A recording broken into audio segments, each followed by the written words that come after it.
ఈ ఫార్ములా కాంగ్రెస్ కేసులో చట్టం తన పని తాను చేసుకుంటూ పోతుందని ఎమ్మెల్యే మధుసూదన్ రెడ్డి అన్నారు. ఈ కేసు విచారణలో ఎలాంటి రాజకీయ కక్ష లేదన్నారు. రాజకీయ కక్షతో అరెస్టు చేయబోమన్నారు.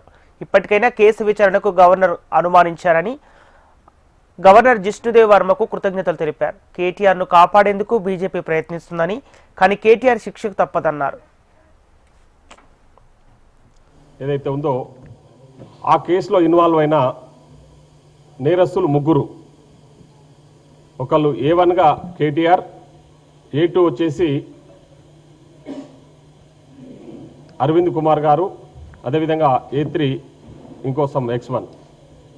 సో A1కి సంబంధించి ఈరోజు A1 శాసనసభ్యులుగా ఉన్నారు కాబట్టి సో ఆయన మీద ప్రాసిక్యూషన్ ముందుకెళ్లాలన్న ఏసీబీ వాళ్ళు ముందుకెళ్ళి ఛార్జ్షీట్ ఫైల్ చేయాలంటే తప్పకుండా గవర్నర్ గారి అనుమతి అవసరం.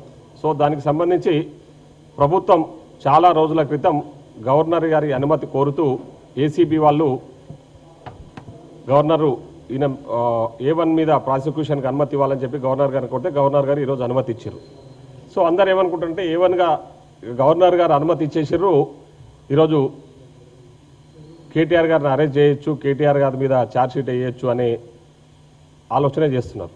కానీ ఇక్కడ కూడా ఒక మతలబ్ ఉంది. స్టిల్ బీజేపీ పార్టీ కేటీఆర్ గారిని కాపాడే ప్రయత్నం చేస్తూ ఉంది.